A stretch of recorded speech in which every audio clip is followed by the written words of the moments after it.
तो देखिए कि राष्ट्रीय बाल अधिकार संरक्षण आयोग ने जो है एक ऐप डेवलप किया है। उस ऐप का नाम है ई बॉक्स। क्या नाम है? E box. यानी ये जो ऐप है, पॉस्को का मतलब होता है protection of child from sexual offences, यानी कि जो यौन शोषण से संबंधित मामले, यानी बच्चों के यौन शोषण जो किया जाता है, बच्चों के साथ गलत टच किया जाता है, दुर्व्यवहार किया जाता है, तो उनसे बचने के लिए भारत सरकार ने एक कानून बनाया जिसका नाम है पॉस्को एक्ट। इस एक्ट में प्रावधान किया गया है कि यदि बच्चों को कोई भी प्रॉब्लम होती है, उनके साथ यदि कोई यौन शोषण वगैरह करता है, तो वो जो है अपनी शिकायत दर्ज करा सकते हैं। तो इस ऐप के अंतर्गत क्या करना आपको, सिंपल है। इस ऐप में आप देखिए कि आप इस जो बटन है, प्रेस द बटन, इस बटन को क्लिक करेंगे और इस बटन को क्लिक करने के बाद ही आप ओरिजिनल वेबसाइट पर पहुंच जाएंगे। इसमें आपकी पूरी मदद की जाएगी। हमारे बच्चों, NCPCR आपका दोस्त है। अगर कोई आपको गलत तरीके से छूता है, गंदी तस्वीर दिखाता है, गंदी बातें करता है, और अगर आप अपने मम्मी पापा या किसी और से नहीं कह पाते हैं, तो हमें बताएं। हम आपके साथ हैं।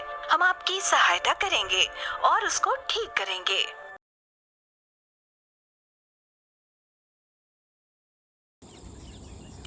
नमस्कार दोस्तों, मैं हूं अनिल सिंह राठौर।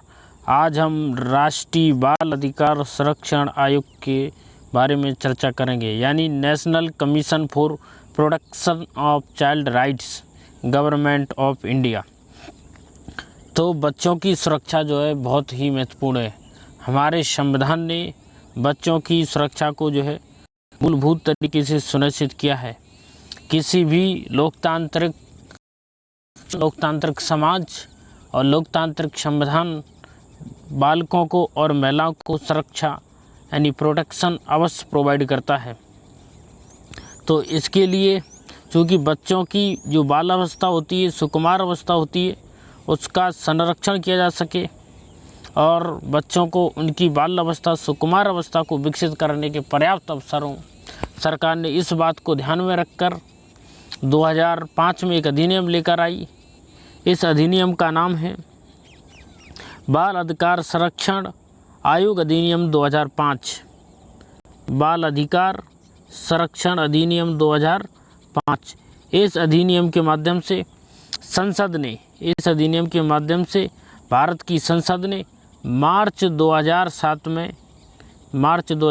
में राष्ट्रीय बाल अधिकार संरक्षण आयोग की स्थापना की है, जो कि राष्ट्रीय स्तर पर काम करने वाला आयोग है, यानी भारत सरकार के अंतर्गत काम करने वाला एक आयोग। तो अधिनियम की अगर बात की जाए तो अधिनियम में बाल संरक्षण आयोग अधिनियम NCPCR, शॉर्ट में से NPCR बोलते हैं, NPCR शॉर्ट में NPCR बोलते हैं। 2005 में अधिनियम आया था और इस अधिनियम के परिणाम स्वरूप मार्च 2007 में इसकी स्थापना हुई। राइट। राष्ट्रीय बाल अधिकार संरक्षण आयोग भारत सरकार के महिला एवं बाल विकास मंत्रालय के अंतर्गत काम करता है। तो अगर दूसरा क्वेश्चन आए कि किस मंत्रालय के अधीन काम करता है, तो महिला एवं बाल विकास मंत्रालय, भारत सरकार। तो भारत सरकार के महिला एवं बाल विकास मंत्रालय के अंतर्गत काम करता है। हमारा क्वेश्चन आपसे ये है कि वर्तमान में महिला एवं बाल विकास मंत्री कौन है भारत की, ये आप हमें बताएं। कमेंट बॉक्स में उत्तर दें प्लीज़। और पहली महिला एवं बाल विकास मंत्री कौन थी, ये भी आप ज़रूर बताएं।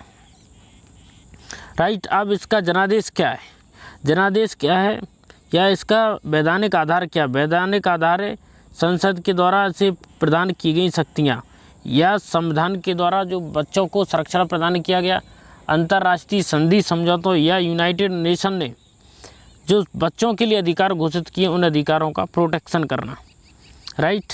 और सरकार के द्वारा बनाई गई जो नीतियां हैं, जो कार्यक्रम हैं, जो बच्चों की सुरक्षा के लिए सरकार के द्वारा बनाए गए सभी कार्यक्रम, नीतियां, भारतीय संविधान के द्वारा बच्चों को दिए गए अधिकार, संयुक्त राष्ट्र की जो सम्मेलन है, कन्वेंशन है, उसके परिणाम स्वरूप जो भी अधिकार बच्चों को प्राप्त हुए हैं, उन अधिकारों का संरक्षण करना राष्ट्रीय बाल संरक्षण आयोग का कर्तव्य है, ये उसका कार्य। अब यदि हम चर्चा करें इसके अंतर्गत कि आखिर बच्चा किसे माना जाएगा, चाइल्ड किसे माना जाएगा, तो अंतर्राष्ट्रीय स्तर पर बच्चे को मानने की जो परिभाषा घोषित की गई है, वो परिभाषा है कि 0 से लेकर 18 वर्ष तक की जिसकी उम्र है, यानी 0 से लेकर 18 वर्ष तक की उम्र के हर एक व्यक्ति को बालक माना जाएगा, हर एक व्यक्ति को चाइल्ड माना जाएगा। और चाइल्ड बात समझ में आई, चाइल्ड माना जाएगा, यानी क्षेत्र की विशिष्टता और ताकत को इसमें जो है ध्यान नहीं रखा जाएगा, बल्कि कुल मिला के एक क्राइटेरिया बना दिया गया कि 0 से 18 वर्ष तक की जिसकी भी उम्र है उसे जो है बालक की श्रेणी में लाया जाएगा। अब एक कार्यक्रम है, इस कार्यक्रम का नाम है सहारा। आपको ये कार्यक्रम मालूम होना चाहिए, इसकी फुल फॉर्म भी आपको मालूम होना चाहिए। Sahara S for supportive, A for action with, S for holistic, A for approach to build resilience among the children of arm police force personal. यानी कि आप कह सकते हैं कि यह BSF का एक प्रोग्राम है जिसके अंतर्गत कोई भी मुख्य रूप से BSNL के जो पर्सनल है, यानी BSF में काम करने वाले हैं, उनके यदि बच्चों को कोई संकट आता है तो वो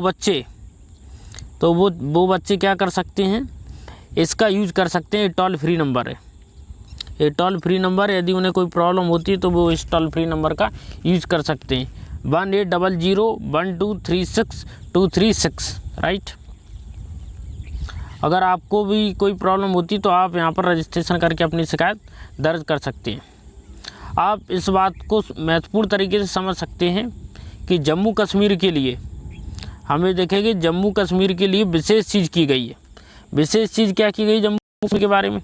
जम्मू कश्मीर के बारे में विशेष जो चीज़ है वो ये है कि जम्मू कश्मीर के लिए, जम्मू कश्मीर के जो बच्चे हैं उनके बाल अधिकारों का संरक्षण करने के लिए एक अलग सेल बना दी गई है। उस सेल का नाम है Jammu Kashmir and Ladakh cell, Jammu Kashmir and Ladakh cell.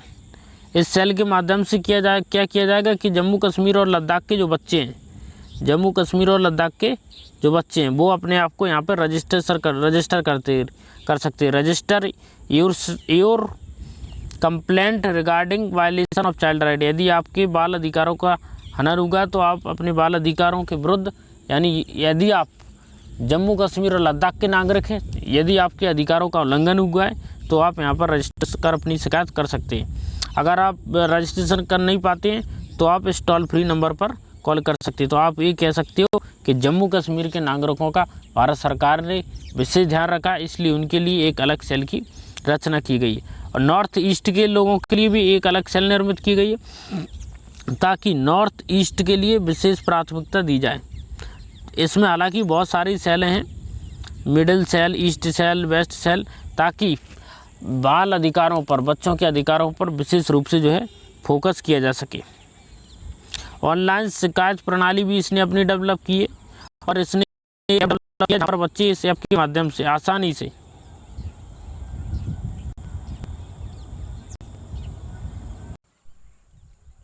अब हम जो राष्ट्रीय बाल अधिकार संरक्षण आयोग है उस आयोग की जो है स्ट्रक्चर, ऑर्गेनाइजेशन या फिर संगठन का अध्ययन कर रहे होंगे। यानी हम ये देखेंगे कि इसकी सांगठनिक संरचना क्या है, यानी कि बाल अधिकार संरक्षण अधिनियम जो है उसका संगठन क्या है। तो इसके अंदर क्या होता है, एक चेयरपर्सन होता है और कुछ सदस्य होते हैं, यानी कि एक चेयरपर्सन प्लस 1 2 3 4 5 6 7 सदस्य होते हैं। टोटल मिला के कितने हो गए? 8 मेंबर, राइट। तो एक अध्यक्ष और कुल मिला के 7 सदस्य होते हैं, जो कि आपको स्लाइड्स में दिख भी रहा है। देखिए सिंपल है बिल्कुल। एक चेयरपर्सन होगा। चेयरपर्सन वो व्यक्ति बनेगा जिससे बच्चों के मामले से संबंधित विशेष ज्ञान एवं अनुभव हो। और सदस्य जो है एक एजुकेशन से संबंधित सदस्य होगा। एक मेंबर होगा, कौन सा मेंबर होगा? जिसे चाइल्ड हेल्थ केयर, वेलफेयर और चाइल्ड डेवलपमेंट से संबंधित नॉलेज होगा। और जो तीसरा सदस्य होगा वो सदस्य होगा, आप भी देख लीजिए स्क्रीन पे, जिसे जुवेनाइल जस्टिस और केयर ऑफ नेग्लेक्टेड और मार्जिनलाइज चिल्ड्रन और चिल्ड्रन विद डिसेबिलिटीज, यानी कि जो विकलांग बच्चे हैं या फिर ऐसे बच्चे जो समाज के हाशिए पर खड़े हुए, नेग्लेक्टेड का मतलब समाज ने उसने बहिष्कृत कर दिया, उनका अपमान किया, उन्हें प्रताड़ित किया, उनके साथ दुर्व्यवहार किया, इससे संबंधित मामलों का ज्ञान एवं अनुभव रखता हो। एक मेंबर सेक्रेटरी के रूप में शामिल होगा जो वहाँ के प्रशासनिक उत्तरदायित्वों को देखेगा। अगला मेंबर आपका चाइल्ड साइकोलॉजी और सोशलॉजी संबंधित होगा, यानी कि जो बच्चे हैं, बच्चों की मानसिक दशा क्या होती है, बच्चे यदि कोई काम कर रहे हैं तो क्या उनका शोषण हो रहा है, उनका कैसे शारीरिक शोषण हो रहा है, कैसे मानसिक शोषण हो रहा है, कैसे आर्थिक शोषण हो रहा है। तो बच्चों की साइकोलॉजी को देख करके उनके अंदर होने वाले शोषण, उनके अंदर जो दिमाग में पल रहा है उसे समझ सकें। एक member laws relating to children, यानी बच्चों से संबंधित कानून का ज्ञाता हो। अगला मेंबर जो होगा वो होगा एलिमिनेशन ऑफ चाइल्ड लेबर और चिल्ड्रन इन डिस्ट्रेस, यानी जो बच्चे हैं यदि वो बच्चे तनाव में हैं तो उन बच्चों को तनाव से निकालने के लिए एक मेंबर ऐसा होगा, यदि बच्चे तनाव में तो उन बच्चों को तनाव से निकालने में महारत हासिल करता हो, यानी बच्चों को चाइल्ड लेबर से दूर करने का उसे नॉलेज एवं विशेष ज्ञान एवं अनुभव हो। इन मेंबरों के नीचे भी विशेष प्रकार की सेल होती है, पीपीएस, यानी बहुत सारा डिपार्टमेंट रहता है। इसके अतिरिक्त एक डायरेक्टर और एक रजिस्ट्रार भी होता है।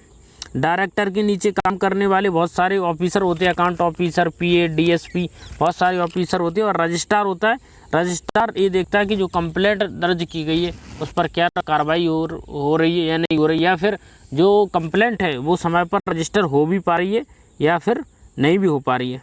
तो मेरी समझ से अब आपको इस पीडीएफ के माध्यम से NCPCR, national commission for protection of child right की जो सांगठनिक संरचना है, स्ट्रक्चर, ऑर्गेनाइजेशनल स्ट्रक्चर है, वो आपको समझ में आ गया होगा। आगे चलते अब हम इस आयोग की जो संवैधानिक है, यानी इसके जो रूल्स और रेगुलेशन है उनको समझेंगे। यानी एनसीपीसीआर राष्ट्रीय बाल अधिकार संरक्षण आयोग जो है किस अधिनियम के तहत गठित किया गया, तो अधिनियम था 2005, चर्चा कर चुके हैं। इस अधिनियम के तहत व्यवस्था की गई है कि आयोग में एक अध्यक्ष होगा। आयोग में कौन होगा? एक अध्यक्ष होगा, और अध्यक्ष एक ऐसा व्यक्ति होगा जिसे बच्चों के कल्याण से संबंधित ज्ञान एवं विशेष अनुभव हो। जी पहले भी बात कर चुके हैं कि बच्चों के कार्य क्षेत्र में उसने उत्कृष्ट कार्य किया हो। इसके अलावा जो 6 सदस्य होंगे वो 6 सदस्य के क्षेत्र से संबंधित होना चाहिए। उन 6 सदस्यों में से एटलीस्ट कम से कम जो है 2 महिलाओं का होना अनिवार्य है, यानी 6 सदस्यों में से 2 महिलाएं अनिवार्य, कम से कम 2 महिलाएं होना अनिवार्य। 6 सदस्यों में से एटलीस्ट 2 वोमेन, यानी 2 महिलाओं का होना अनिवार्य। और जो 6 सदस्य हैं वो किस प्रकार के सदस्य होना चाहिए? उस प्रकार के सदस्य होना चाहिए। इनकी नियुक्ति कौन करेगा? केंद्र सरकार। नियुक्ति केंद्र सरकार करेगा। इन्हें क्षमता, अखंडता, खड़े अनुभव व्यक्तियों से नियुक्त किया जाएगा, राइट। तो इन्हें किस चीज़ का अनुभव होना चाहिए? शिक्षा से संबंधित, बाल स्वास्थ्य कल्याण देखभाल, उनके विकास से संबंधित, किशोर न्याय से संबंधित। पहले भी बता चुके हैं कि कौन सा सदस्य, अभी पीडीएफ के माध्यम से बताया था कि कौन सा सदस्य जो है किस क्षेत्र का एक्सपर्ट होना चाहिए। बाल मजदूरी का उन्मूलन करने से संबंधित, मनोविज्ञान साइकोलॉजी का सदस्य होगा, कानून से संबंधित व्यक्ति होगा। इसकी चर्चा हमने अभी कर ली। अब हम बाल अधिकार संरक्षण आयोग के कार्यों की चर्चा करेंगे कि इसके कौन कौन से कार्य हैं। तो इसके बहुत ही महत्वपूर्ण कार्य हैं जो से अधिनियम 2005 के माध्यम से प्रदान किए गए। पहले जो कार्य है वो है कि बच्चों से संबंधित जो कानून बनाए गए, जो कानूनी उपाय किए गए, उन सुरक्षा उपायों, उन कानूनी सुरक्षा उपायों की जांच करना, उनकी समीक्षा करना। यानी बाल अधिकारों से संबंधित, बच्चों के अधिकारों से संबंधित जो कानून बनाए गए उन कानूनों की जांच करना, समीक्षा करना और उन रक्षा उपायों को लागू करवाना। केंद्र सरकार को जो है सालाना रिपोर्ट प्रदान करना कि बच्चों के अधिकारों से संबंधित भाई आयोग ने जो काम किया उसकी रिपोर्ट तो देना पड़ेगा। और राज्यों से संबंधित यदि कोई रिपोर्ट है तो राज्य सरकारों को देना पड़ेगा। और बाल अधिकारों का यदि उल्लंघन होगा तो उनकी जांच करना और जांच की कार्रवाई की सिफारिश करना। और कार्रवाई क्या की सरकार ने उस पर क्या कार्रवाई की जो आयोग ने सिफारिश की थी, तो इस बारे में भी सरकार से जो है कोई जवाब मांगना। इसके अतिरिक्त बाल अधिकारों के उल्लंघनों की जांच और उनकी कार्रवाई जो है शुरू करना। और इसके अलावा कौन से कार्य हैं? आतंकवाद है, सांप्रदायिक हिंसा है, दंगे हैं, प्राकृतिक आपदा है, HIV एड्स, यानी बच्चे क्या होते हैं अपनी बाल अवस्था, सुकुमार अवस्था में भटक जाते हैं, तो कहीं वो एड्स HIV जैसी बीमारियों का संक्रमित ना हो जाएं, या फिर सबसे बड़ी बीमारी आतंकवाद, सांप्रदायिक दंगा, हिंसा, यानी वो कहीं अपनी बाल अवस्था, सुकुमार अवस्था को बर्बाद ना कर लें और राष्ट्र के निर्माता न बनकर राष्ट्र को बिखेरने वाली, बर्बाद करने वाली साबित ना हो। इसके लिए आयोग बराबर प्रयत्न करता रहता है। यानी बच्चे तस्करी, दुर्व्यवहार, यातना, शोषण, अश्लील साहित्य, वेश्यावृत्ति से प्रभावित ना हो। राइट, तो इनसे बचाना जो है इस आयोग का प्रमुख रूप से काम है। विशेष देखभाल बच्चों की सुरक्षित करना। मान लो कोई दिव्यांग बच्चा है, उससे कोई ऐसे बच्चे हैं जो समाज में हाशिए पर हैं, उनके माता पिता गुजर गए, अनाथ हैं, उन्हें जो है सुरक्षा प्रदान करना, उन्हें एजुकेशन और उनके खाने पीने भोजन की व्यवस्था करना, ये विशेष देखभाल के अंतर्गत आता है। संकटग्रस्त बच्चे हैं जो हाशिए पर चले गए, ऐसे वंचित बच्चे, राइट, जो कानून, तो उन्हें अगर कानूनी सहायता की ज़रूरत है तो कानूनी सहायता उन्हें प्रदान करना। कुल मिला के उपचारिक उपाय करना इस आयोग का महत्वपूर्ण कार्य है। और सरकार से इनके कल्याण के लिए सिफारिश करना। अंतर्राष्ट्रीय जो संधियाँ, समझौते हैं, उनका अध्ययन करना, और उनको लागू करना सुनिश्चित करना, ताकि बच्चों की बेहतरी के लिए, बच्चों के सर्वांगीण विकास के लिए काम किया जा सके। इसके अतिरिक्त बाल अधिकारों के क्षेत्र में अनुसंधान करना, यानी रिसर्च एंड डेवलपमेंट करना, रिसर्च एंड डेवलपमेंट करना बच्चों से संबंधित, ताकि बच्चों को और भी आगे बढ़ाया जा सके। मीडिया में प्रकाशित करना खबरों को, जैसे कि अभी एक ऐप बनाया है ई-बॉक्स ऐप, इसमें यदि बच्चों को कोई प्रॉब्लम होती है, कोई उसे बैड टच करता है, छेड़खानी करता है, उसके साथ दुर्व्यवहार करता है, तो ई-बॉक्स पर आपको बटन पर क्लिक करना है। आपके पास जो है जो बाल अधिकार संरक्षण आयोग के अधिकारी वो आपसे संपर्क कर लेंगे और आपको सुरक्षा मिल जाएगी। सामाजिक जो संगठन है या फिर सरकार है, चाहे भारत सरकार हो या फिर राज्य सरकार हो, इनके तहत जो प्राधिकरण कार्य कर रहे हैं वो बच्चों के हितों की ध्यान रखें, ये बात सुनिश्चित की जा सके। ऐसे बच्चे जिन्हें इलाज की ज़रूरत है, स्वस्थ होने के लिए यदि दवा की ज़रूरत है तो उन्हें निःशुल्क दवाई उपलब्ध कराना। चूँकि जो बाल संरक्षण आयोग है उससे एक सिविल कोड की शक्ति प्राप्त है। सिविल कोड का मतलब क्या होता है? What is the meaning of the civil code?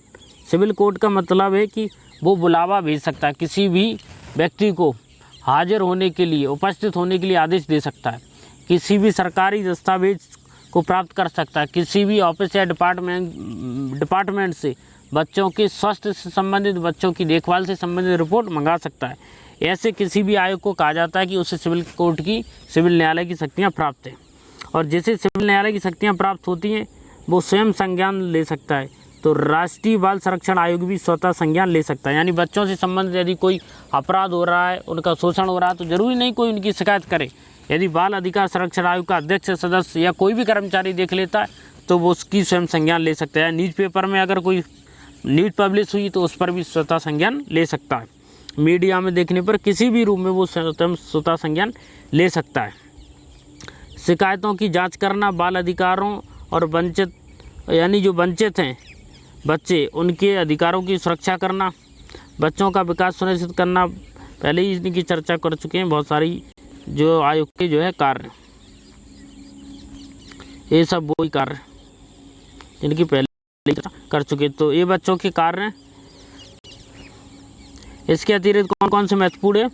जैसे बाल अधिकारों के बारे में जानकारी तैयार करना और उसका प्रसार करना, यानी बाल अधिकार कौन कौन से हैं, बच्चों को में कैसे बाल अधिकारों के प्रति जागरूकता फैलाई जाए, इसका प्रचार प्रसार करना, बच्चों से संबंधित बायोडेटा तैयार करना, बच्चों से संबंधित जो भी डेटा उनका एनालिसिस करना, स्कूली पाठ्यक्रमों में बाल अधिकारों को शामिल करना, बच्चों, शिक्षकों, उनके माता पिताओं को बाल अधिकारों के प्रति जागरूक करना, कर्मचारी जो भी है उन्हें बच्चों की सुरक्षा कैसे करना, इसका प्रशिक्षण देना प्रमुख कार्य है। मेरी आशा है कि बाल अधिकार संरक्षण आयोग से संबंधित महत्वपूर्ण बातें आपको समझ में आ रही होंगी।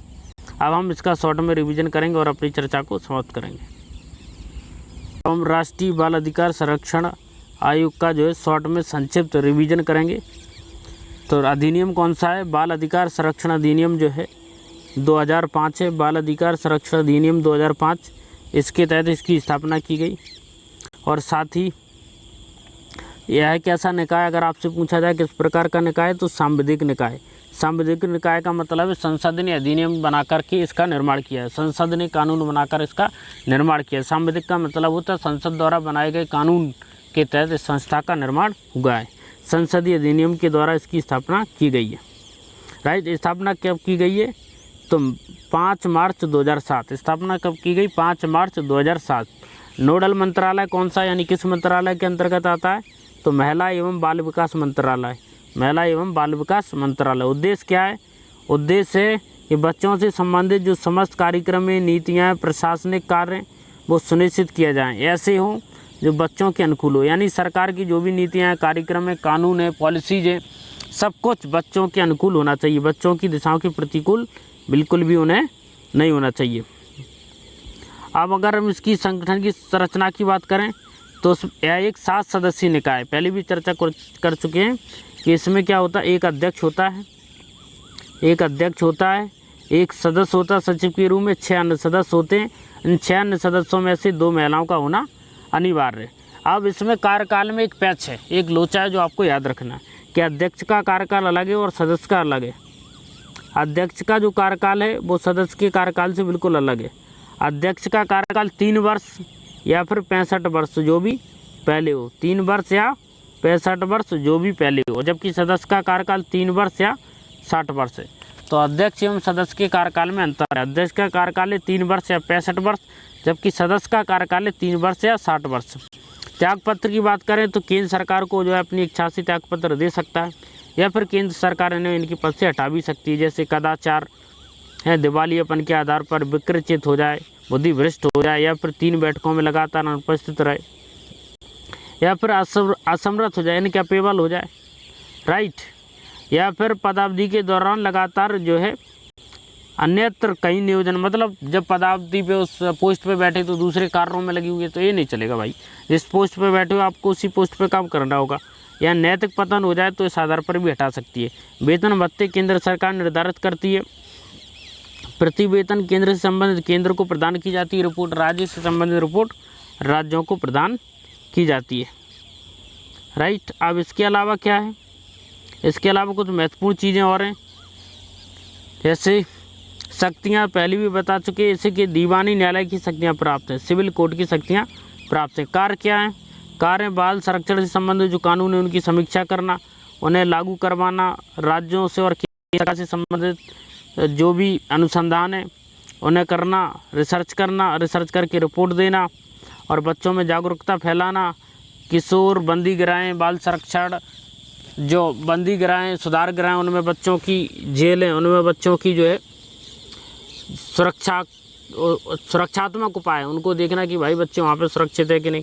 आपको ये याद रखना है कि जो बाल संरक्षण आयोग है उसकी पहली अध्यक्ष कौन है? तो शांता सिन्हा 2007 से 2010 तक रही, ये पहली अध्यक्ष हैं बाल अधिकार संरक्षण आयोग की। तो बाल अधिकार संरक्षण आयोग के बारे में इतना ही। नमस्कार, जय।